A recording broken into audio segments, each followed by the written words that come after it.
YT Studio.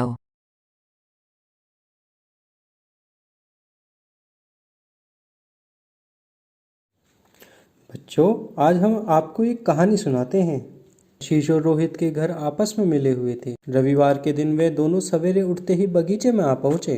तो आज कौन सा खेल खेलें? रोहित ने पूछा। वह 6 वर्ष का था और पहली कक्षा में पढ़ता था।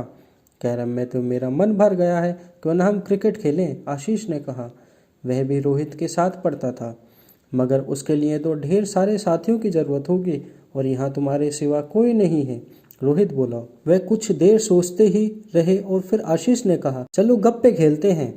गप्पे? भला ये कैसा खेल होता है? रोहित को कुछ भी समझ में नहीं आया।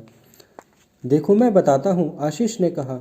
हम एक से बढ़कर एक मज़ेदार गप्पे हाँकेंगे, ऐसे गप्पे जो कहीं से भी सच ना हो। बड़ा मज़ा आता है इस खेल में। चलो मैं ही शुरुआत करता हूँ। यह जो सामने अशोक का पेड़ है ना, रात में बगीचे के तालाब की मछलियाँ इस पर लटक कर झूला झूल रही थी। रंग बिरंगी मछलियों से यह पेड़ ऐसा जगमगा रहा था मानो लाल परी का राजमहल हो। अच्छा, रोहित ने आश्चर्य से कहा। और मेरे बगीचे में जो यूकेलिप्टिस का पेड़ है ना, इस पर चांद सो रहा था। चारों ओर ऐसी प्यारी रोशनी छा रही थी। तुम्हारे अशोक के पेड़ पर झूला झूलती मछलियों ने गाना गाना शुरू कर दिया।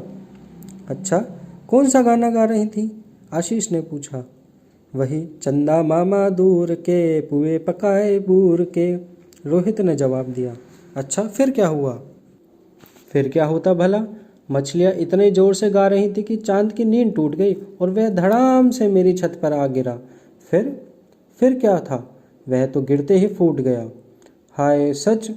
चांद फूट गया तो फिर उसके टुकड़े हो गए होंगे? आशीष ने पूछा। वह तो सब सुबह सुबह सूरज ने आकर जोड़े और उन पर काले रंग का मलहम लगा दिया। विश्वास ना हो तो रात में देख लेना, चांद पर काले धब्बे जरूर दिखाई देंगे। अच्छा ठीक है, मैं रात में देखने की कोशिश करूँगा, आशीष ने कहा। वह एक नई गप्पे सोच रहा था। हाँ याद आया, आशीष बोला। पिछले साल जब तुम्हारे पापा का ट्रांसफ़र यहाँ नहीं हुआ था तो एक दिन खूब जोरों से बारिश हुई थी।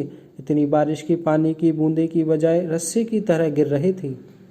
पहले तो मैं उसी से नहाया, फिर पानी का रस्सा पकड़कर उस पर चढ़ गया। पता है वहाँ क्या था? क्या था? रोहित ने आश्चर्य से पूछा।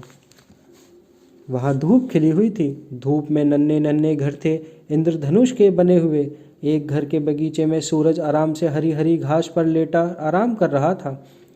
नन्हे नन्हे सितारे धमाक चौकड़ी मचा रहे थे। सितारे? तभी वहाँ पर रानी दीदी ने टोक दिया। सितारे कभी धमा चौकड़ी मचाते हैं? ना जाने वो अब कब आशीष और रोहित के पास आ खड़ी हुई और उनकी बातें सुन रही थी। अरे दीदी, हम कोई सच बात नहीं कर रहे थे, रोहित ने सफाई दी। अच्छा तो तुम झूठ बोल रहे थे, रानी ने धमकाया। नहीं नहीं दीदी, हम तो गप्पे खेल रहे थे, वे खुशी के लिए खेल रहे थे, किसी को नुकसान नहीं कर रहे थे, आशीष ने डरते हुए कहा। भला ऐसी गप्पे हाँकने से क्या फ़ायदा जिससे किसी का उपहार ना हो? मैंने एक गप्पे हाँकी और 2 बच्चों का उपहार भी किया। वो कैसे? दोनों बच्चों ने एक साथ आश्चर्य से पूछा।